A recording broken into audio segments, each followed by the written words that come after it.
Thanks, everybody, for joining us on our Inside Texas Real Estate podcast. This is our episode 2. And in this episode, we're going to talk about how to find a great lender in your area.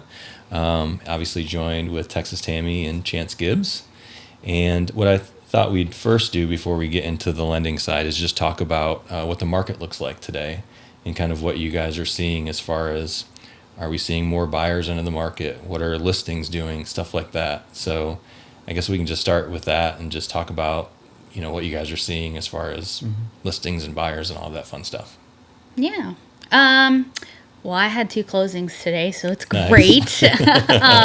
As far as the listing side, I think it depends on the location where you're at, because there are some pockets where listings are going fairly quickly, and others where they are a little bit more significant just due to the inventory that is available, As far as buyers go, I have noticed an influx of buyers that are coming off the waiting line, and they are now participating. They're getting Right. their feet wet, and I think a big part of that was because of the interest rates that have recently dropped a little bit. So that's definitely helping us. Chance, what about on your end? Mine's the same. I'm buyer heavy always, which I've actually appreciated. I think that's what really helped me excel in 2024 was being buyer heavy, because it was the listings were sitting. It's definitely a buyer's market, but I've got a listing. It's funny how I listed a cabin, which a cabin is a specific buyer, and it sold under contract in less than 12 days, and it was expensive. And I was kind of like, well, that's kind of shocking. And then I'll have a house that's in a neighborhood priced under market value, and it sits. So, right, to your point, it's all about where it, I guess location. But I'm noticing buyers getting off the waiting line. I think the election's over. There's no more excuses to keep paying someone else's mortgage and renting.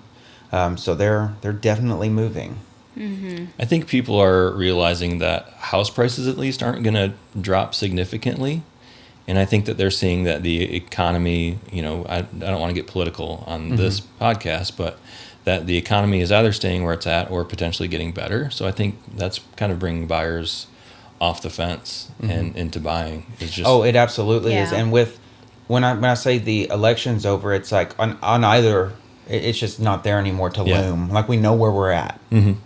So Yeah. and everyone who, like, to your point, the whole I'm going to wait for the market to change. It's like, well, when it crashed in 2008, didn't it only drop like 20%? yeah, It wasn't like $1 million homes were $30,000. right. So, but it's not, I don't think 2008 is going to happen again, but I'm not an expert. But you're right. People have kind of stopped waiting because I think they finally realized you can't wait forever. Yeah. Well, I and this think- is it. Like there's nothing else. Yeah.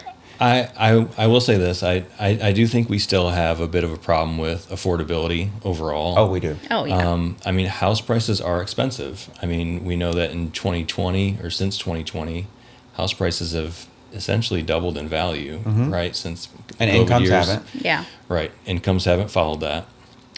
So something has to give. And I think we're starting to see that right now with interest rates starting to come back down, because if we can get interest rates down into like the 3s or 4s, which Oh, I yeah. know is optimistic, then affordability Right. would get better. I have first-time home buyers that we had their inspection today. They're under contract. They're 22, and they're very nervous because they're kids. 22 is still a kid. Yeah. And I told them, you're 16 years younger than the average first-time home buyer. Right. So when you're 38, and that average has gone up even more, you're going to be more than halfway done with your 30-year, assuming you don't refinance. Mm-hmm. So it's scary to me to think that the first-time home buyer is 38. Yeah. And that has a lot to do with obviously pricing and income. Yeah. And now, what is it? Actually, boomers are now over the millennials. It used to be millennials were the big home buyers, and boomers are now taking over because now Again. they are. They've Yeah. risen again. Dang it. Well, and there's another problem I was reading about. You may have seen this, is that the boomers are moving into becoming the grandparent generation now, and they're aging in place because their houses are paid for. The years of downsizing to a condo I think are over. No. Yeah. No, a lot of multi-generational living is going on, and Oh, yeah. I think that's why the boomers are replacing or they're higher up in percentage, because they're selling their place, but they're going to go buy a place where everyone can be live. and can live. Because yes, affordability has been it's a double-edged sword with It is. with everything. Well, so. and you probably see this too. You've got two people married or buying a house together, and usually one person's entire income is paying the mortgage. Mm-hmm. Especially if they want to live in more expensive areas. Right. And I'm kind of a Dave Ramsey person. That scares me. Anything over 25% of your take home, I'm like, ugh. But that's the reality. And what do? Rent for that much or buy? Yeah, might as well get equity. Right. Yeah. I mean, Renting, you won't get that. 100% interest if you rent. buying is going to beat renting 10 out of 10 times. Well, and the amount you can rent a house for, is still, I would say, high, but apartments are just as much. yeah. Oh, I know. I mean, it used to be, speaking of affordability, where you would rent and the rent was, or your mortgage payment was lower than the rent. But now the rent it's still going up and mortgage payments are going up. So people are like, well, if I rent or I buy, it's going to end up kind of being the same. And in some cases, when the interest rate is going up higher, then your mortgage rate is going higher. Now, rent is more affordable, but again, talking about equity, you won't get that in renting. You only get that when buying a home, and rates are always temporary. You can Yeah. always, I mean, rent is always going to increase too because property taxes increase. oh yes, So these owners of these properties, these rentals, they pass that increase along to the tenants. So yes. Well, and that's why, to the point of, or the subject matter of the podcast is to find a lender that can find avenues to help these first-time home buyers, like you Right. and Kim can do with the down payment down payment assistance. assistance, Yeah. yeah. And most people think down payment assistance means I have to pay it back, but that's not always the case, right? Correct. Yeah, so there's some great down payment assistance loans. There's one that I have off the top of my head right now where it's a 3.5% down payment assistance. So it pays that FHA loan, that 3.5%, and the home buyer just needs to make the first payment and it's forgiven. And I think one thing people don't realize is that sellers can offer to pay closing costs, but they can't pay your down payment. Correct? Correct. That has to come from you Yes. or a grant. Yep. Or a family member. A seller cannot, you cannot walk into a home with zero out of pocket and the seller cover everything. Right. So people think buyer's market, seller's going to cover everything. I'm going to walk into a house scot-free. That is not legally allowed. Correct. Yeah. So you as a borrower on the loan have to show that you at least have 3.5% that you can put down towards that purchase. Okay. So yes, that's the case. I mean, you can get seller credits to help with closing costs and those sorts of things, but you still need to show that you have that 3.5% that you could put down towards that purchase. Okay. Yeah.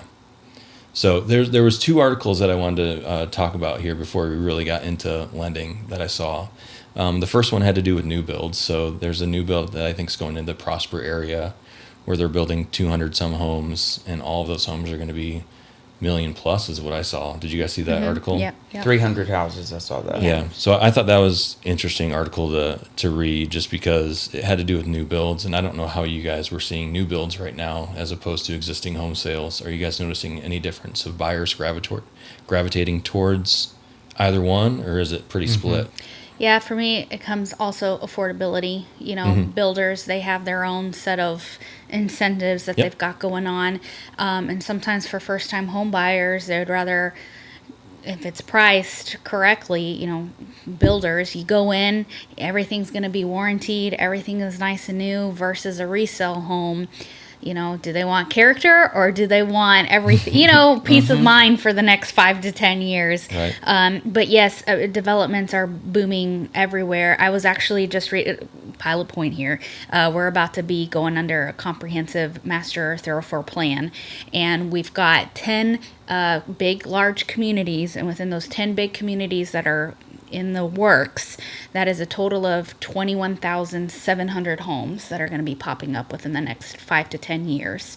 So talk a about tiny little developments. town. And And hey, you know- we're 70 square miles. And you know they will not expand the roads, the little farm roads that lead to those communities. So you'll be stuck at a red light for an hour getting out of your brand Well, new and house. that's a whole nother podcast with TxDOT. I would write letters to them. But anyways, yes, developments are popping up left and right, and making sure lenders, realtors know what's going on in your neighborhood, because each one, little things are happening everywhere. And with those new developments comes, even school district boundaries. They've had a huge issue out in Harvest and Argyle with Oh, the boundary yes. for That's what right. stays in Argyle, what goes to North Lake, and yeah. you don't. If you sell Grandpa's farm, someone sells Grandpa's farm and they buy 1,000 acres and they put houses out there. Cities want that money, so Yeah. and the school districts want that money. So the lines can change. Oh yeah, yeah. And, that's the thing with a new build is a lot can, I guess, change. Yeah. Kim and I just heard from Denton County judge. He said that 80 to 90 people a day were moving to Denton County, which is just a crazy number to me, just to think that many people are moving to this area. I heard a statistic, too, that it was about a year ago that we only had 19,000 acres left of undeveloped land, Oh, wow. which isn't a lot. They sold Hunter Ranch 6,000 acres. They're going to build 15,000 homes. Is that Denton County? It's right over there Interesting. off 35 towards that hill off 35 towards Argyle. Okay. No, I was talking about like the 19,000 acres. I heard Is that at a Denton real County estate standard? event. Okay. Yeah, they're part of the Texas Land Association. It's 4 football fields are being developed every minute in Texas. Yeah, that's crazy. That's crazy. That is insane. Yeah, that's wild. I'm like, dang, what? And none of it's out in Big Bend. It's all right here where we Yeah. are. Yeah. So that leads me to the other article that I saw, the second one, and it was just about Sanger. So it was talking about how Sanger was going to basically be like the gateway into Dallas. Like they're trying to, I don't know if they're trying to rebrand Sanger as that, but just all of the development that's going on in Sanger is It's just huge. massive. Like I can definitely see it. It just seems like the Metroplex is going north. Oh, absolutely. Into- Dallas is. into I would say Oklahoma. Dallas is eating one little town at a time. Yeah. And Sanger, people didn't always want to live in Sanger. The first house I ever sold was in Sanger. They were a food desert. There is no grocery store in Yeah. Sanger, but they're building a Tom Thumb. Yay for Sanger Yeah. and their Tom They were all Thumb. driving down to University in Denton. Yeah. But you're right. They got, Pogue Construction, Ben Pogue, he's local here in DFW. He's got the school contract up there, building the big high schools, Yeah. which I do think, I'm glad that Sanger ISD supported local builder, even though it's a mega builder. They are owned by a nice family that live here. Yeah. But they booming. And two-lane road. I know. So, TxDOT, I'm telling you. So actually, I don't know if y'all know this, but TxDOT, there's reps for every area. Like local rep, you can talk to a rep, and I talked to one that was out in Pilot Point, and I was like, I about a question, real estate wise, but then also a citizen question. Because I was like, driving on 377, they're going to end up expanding it to a 6-lane road. But I'm like, by the time they expand it to 6 lanes, we're going to need more. And it's a double-edged sword because they need the roof, they need the taxes to pay for the road, Right. but we're not there yet until everyone's there. And Remember Denton made Buc-ee's pay for the road work? Yeah. And Buc-ee's was like, sure, we'll write you a check. And they made the overpass, and now it's Buc-ee's Right. Boulevard. I'm like, D.R. Horton can afford that. yeah, well, it's all about, so development agreements happen with the cities. Yep. So that's always the cities and the developers are always negotiating that. And when you have big country rural areas that have a lot of ETJ, that is where it's really important for developers to, I know people don't want to talk about that, but unfortunately it's going to grow everywhere in Texas. I mean, Right. it is If what it you're is. selling Grandpa's farm, it's going to grow. Pretty much, yeah. Yeah. And a lot of big parcels are taking a long, like 100 acres and up, they take longer to sell because, one, nobody has that type of money. Like the pool, as you go higher, the pool goes smaller. But unless it's developers that can buy it. So, Right. Yeah. but Cool. So how let's get back to the lending. Yeah. Yeah, let's talk about lending. Put me on the hot Yes. seat. What questions Yeah. you got? I mean, I guess. Finding a good lender. So Yes. I was talking to Kim, and there's no. So everyone knows you have to have a decent credit score, but she informed me there was no credit score requirement for a USDA loan. Correct. How can people get denied? So they don't just look at credit score though. I mean, they're not only looking at what your credit score is. They're looking at income. They're looking at assets. They're looking at the property. If you're talking about USDA, and USDA, they include the income of everybody that's living in that household. Okay. So they don't just look at credit score. I just thought that was interesting. I didn't know that. Yeah. That's not a requirement. Right. And I was wondering this. My dad's a rancher, and I remember he's a cash person, and he had to buy this big tractor, and he was going to finance it, but he didn't have a credit score, Okay. or it was super low because he doesn't. In America's eyes, he needs to start charging stuff if he wants to Right. be an ideal citizen, and it was really low. But of course, the USDA it's different when you're a farmer. Yeah. But I thought that was interesting. I thought maybe they don't do credit scores because USDA, maybe farmers don't have them.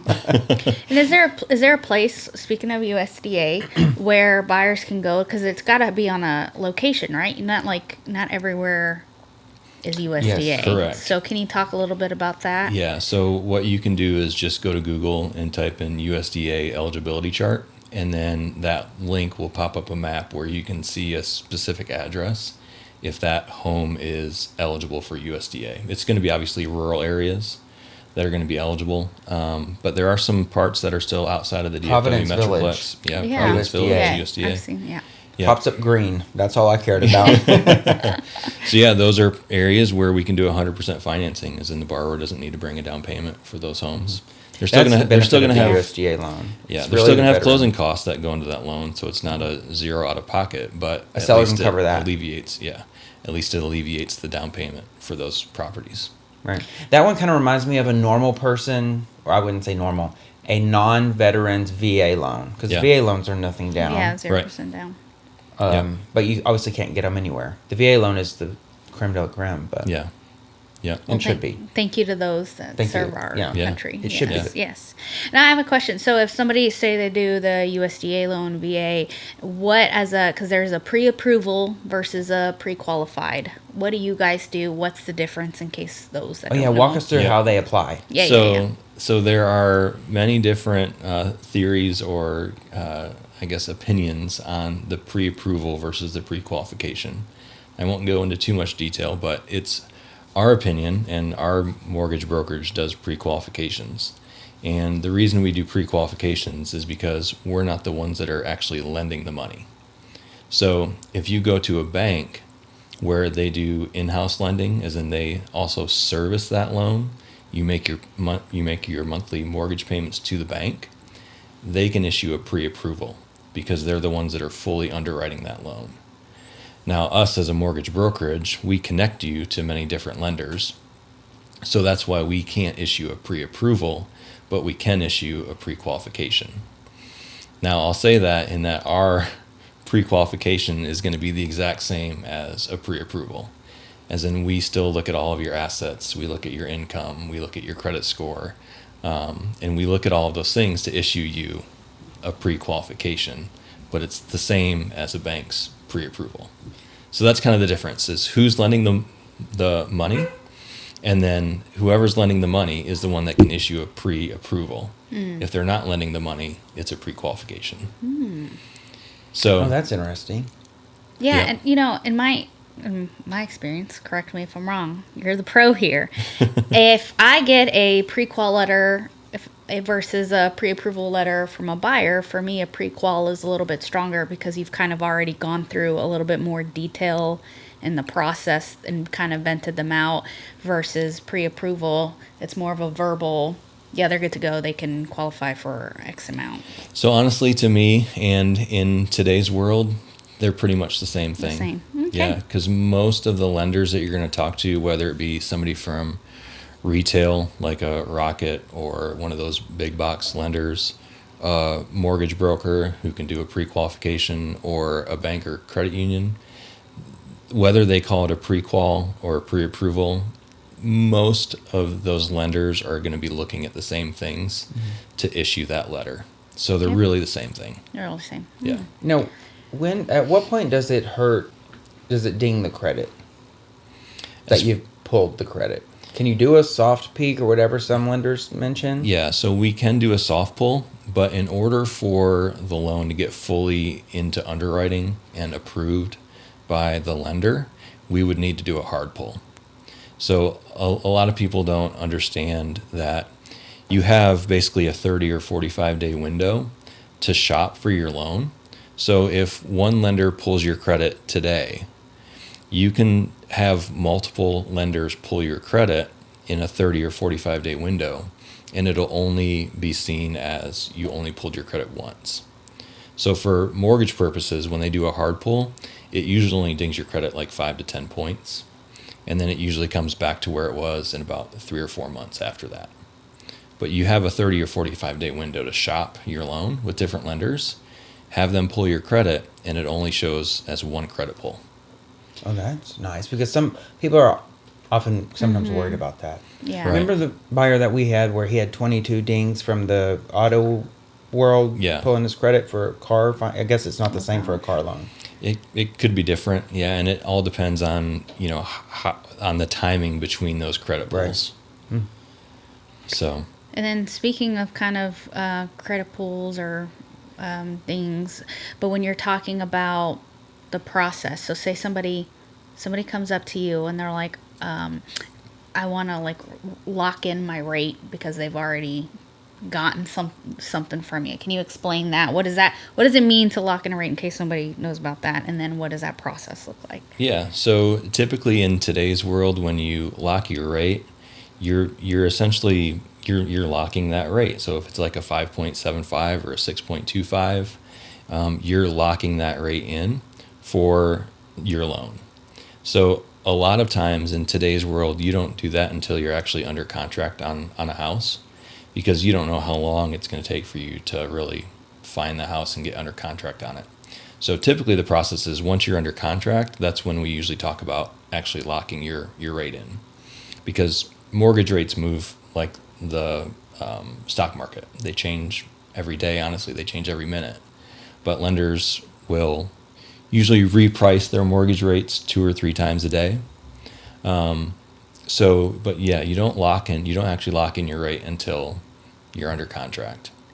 Now, back in the COVID days when houses were going like that with multiple offers, we used to have something called a lock and shop, where you could lock your rate before you actually went under contract. But with today's world, with houses not going off the market that quick, we usually lock after you're under contract. And is there a fee for that? Is there any? So there can be.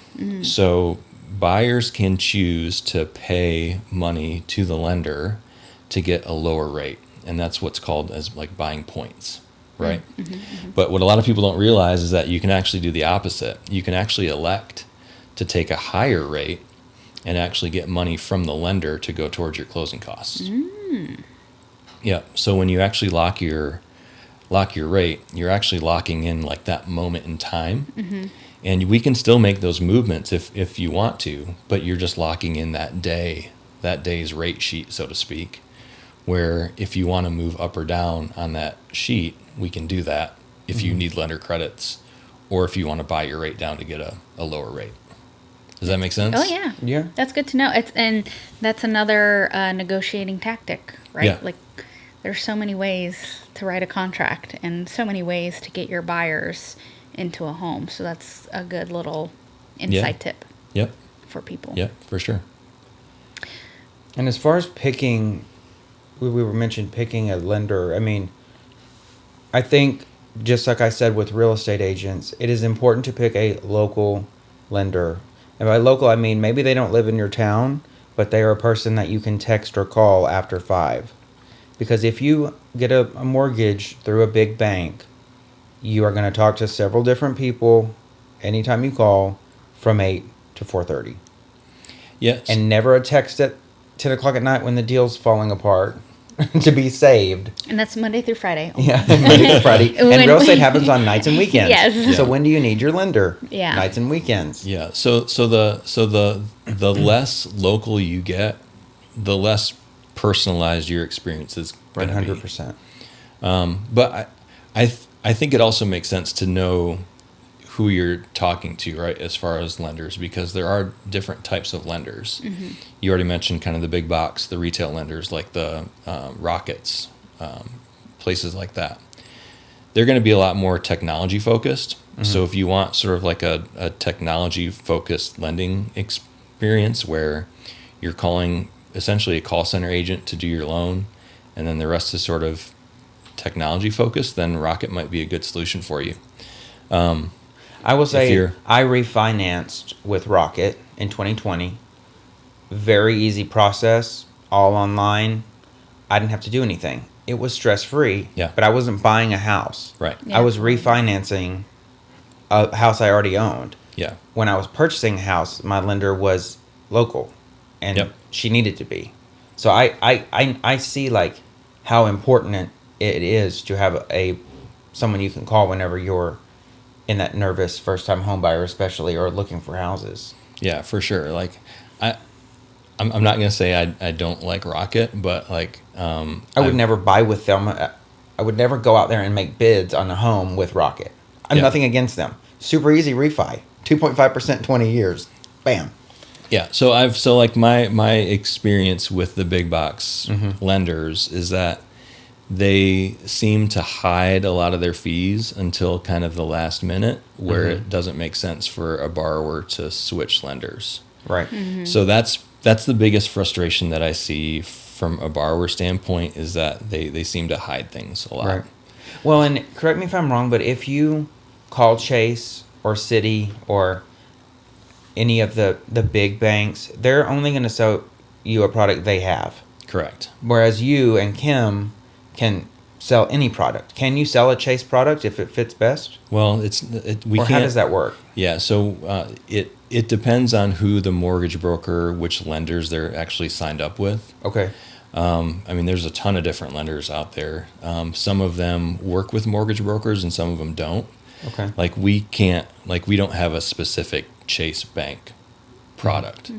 I mean, we have many different other products that are probably very comparable to Chase Bank, but it all depends on who that mortgage broker is signed up with. So because you are a mortgage broker, you're not going to always funnel a buyer into your own product, because you represent a lot of different products. Or you Correct. can. Correct. You can find the best product for them. And that's the advantage of mortgage brokers, is that Yeah. we shop a ton of different lenders. It's only one application for the borrower, and we can find you the best deal, specifically what you're looking for with that product. Very Yeah. customizable. Yes. Very custom. So essentially, a buyer, whatever their background, whatever their needs are, it's kind of a one-stop shop. They can come to you because y'all offer so many different grants, programs, funds, and you can customize the loan towards them. Because Correct. I'm sure there's.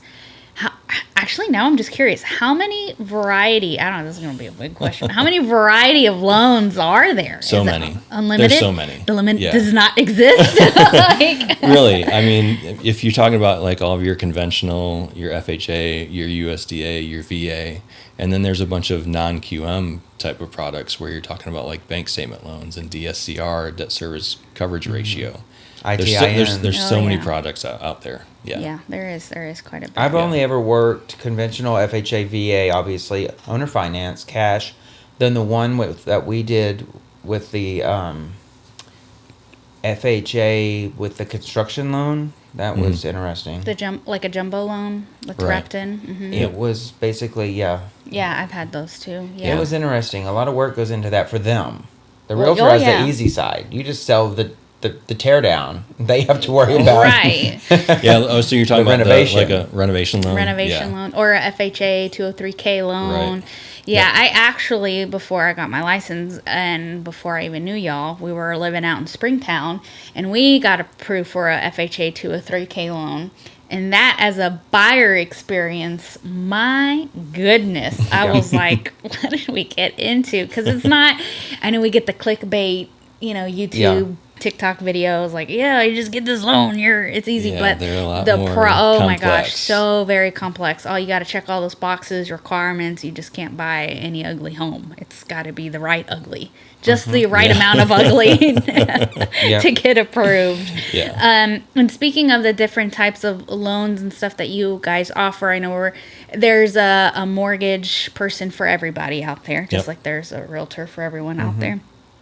What is with Cultivate Home Mortgage? What's kind of, if you can talk about like y'all's communication style? How do you, be with the client and keeping them in the loop with the process? What's your and stuff? bedside manner? Yeah, so many moving. Talk about that. So what Kim and I have found is that most borrowers still like to do things over the phone, right? Like we don't necessarily have to have a face-to-face conversation to go through your mortgage options in that process.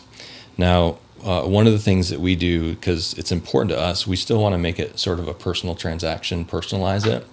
So we'll do a lot of communication over video. For instance, if we're doing a pre-qualification and we have a fees worksheet that's tied into that pre-qual, we'll actually do a video walkthrough of that pre-qualification and that fees worksheet, just so they can see our face, right? Mm-hmm. Because you still want it to feel personal. You still want to make a connection with that borrower. So that's one of the things that we do that I feel kind of sets us apart, or at least, like I said, makes the transaction a little bit more personal with your lender. But like I said, most of the time, borrowers are comfortable doing most things over phone and email. Kim and I joke a lot. A lot of the times, we don't even see the borrower face to face until we're at the closing table with them at the end of their transaction. Yeah. Yep. And I will say, because I've worked with y'all, your communication, chef's kiss. It's on point. It is. Every email or text or call or whatever, it's been always such a pleasure working with y'all, and the amount of just communicating, because it's all about communicating in real estate, and so just the back and forth, it's very, very nice. And I group text my buyers with either him or Kim, whoever's working the loan, because everyone needs to know what's going on. Yeah, there's a lot of steps to get you to close, from when you're actually shopping and under contract to actually sitting at the closing table. Mm-hmm. There's a lot of steps in between there, and it's just important for at least Kim and I to keep everybody up to date as far as where we are in those steps to make sure that we're on time as far as your closing. Right. Yes. So it's important. Oh yeah, communication is key. Yes.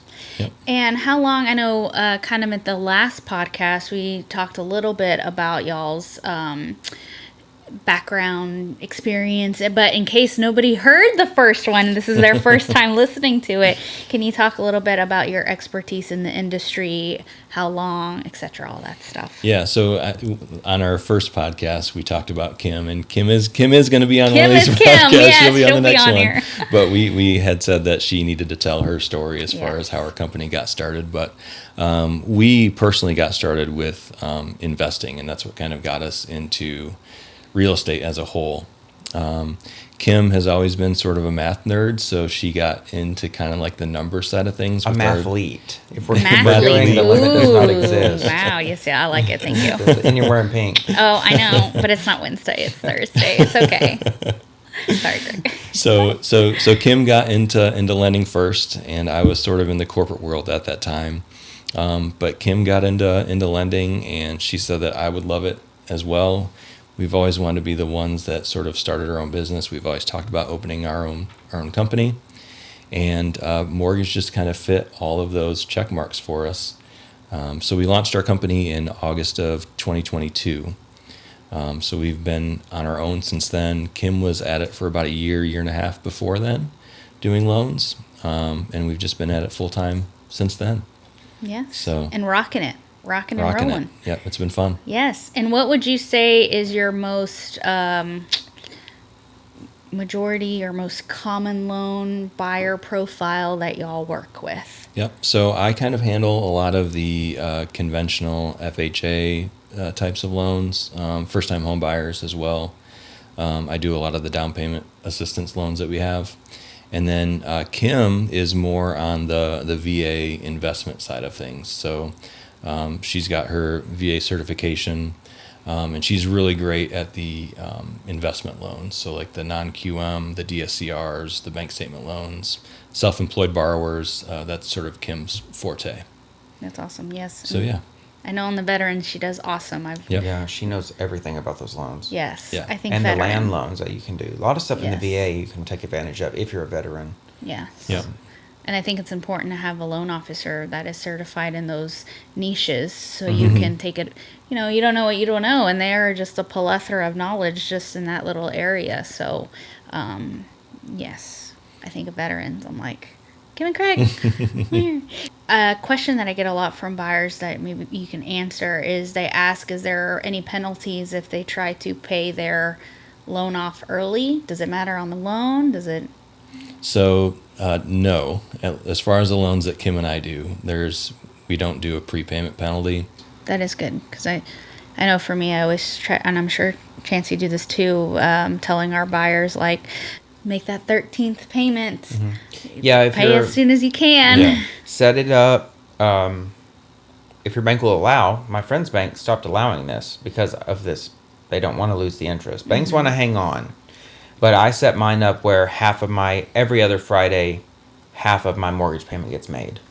So Yeah. eventually it's an extra payment for the Yeah. year. And then So if I get a that's- tax return, which I haven't in years, but when I used to, I would throw that all on the. Yeah, that's something that I would encourage our listeners to set that up with their mortgage servicer, who you're making that payment to.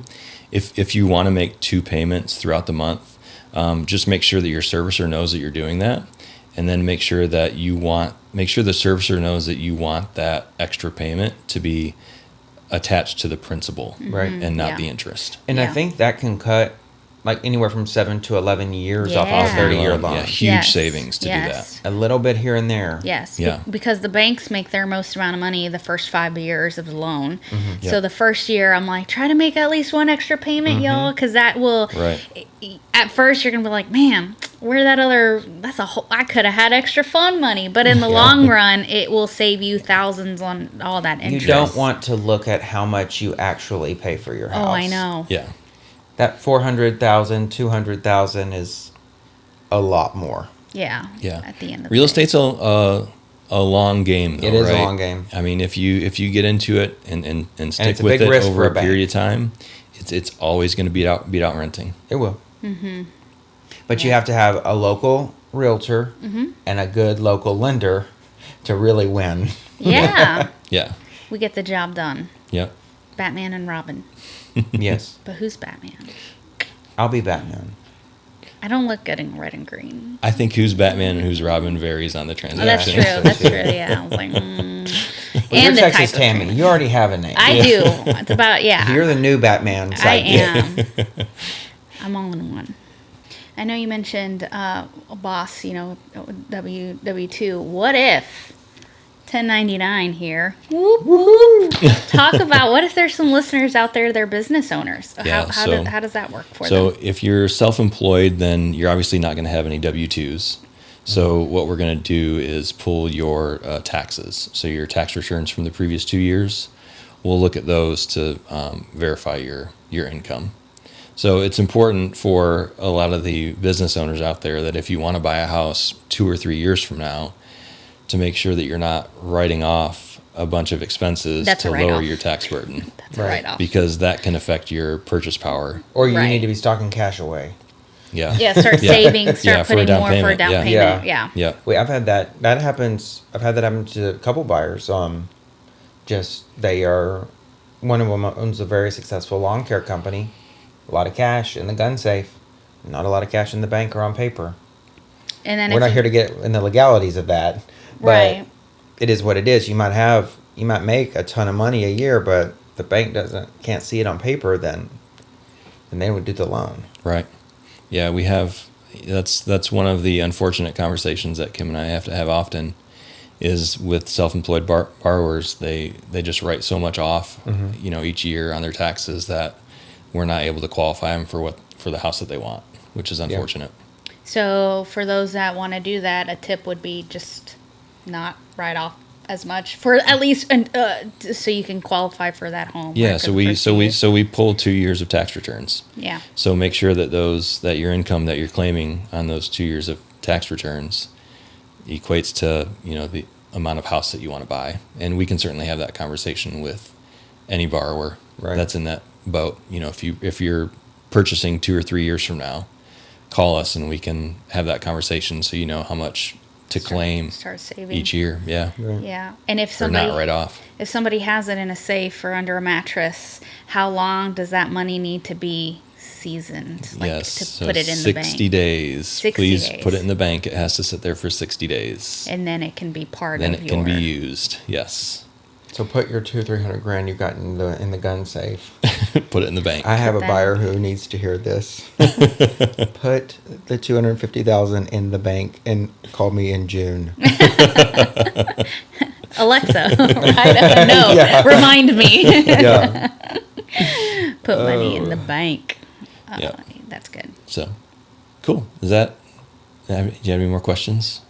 I think we could keep talking about this for forever, but We totally could. go down rabbit. We need to section Yes. it Yeah. because Yep. This I is think we could do a whole one about FHA, a whole one about VA, or conventional. Yeah. Yep. This is a good This is a general good overview. Yeah. Broad general questions, and in case we have any listeners that are 1099 or first time home buyer or investor or VA, you get a little appetizer sampler of just a little bit of everything. What's out there? Yeah, for sure. Cool. All right. Well, thanks, y'all. Yeah. Thanks, Thank guys. y'all. Thanks for listening. That is episode 2 now. Ooh, Yay! So, all right. Thanks for watching. Appreciate it. And we will catch y'all on the next one. Yep. Bye, y'all. Bye, y'all.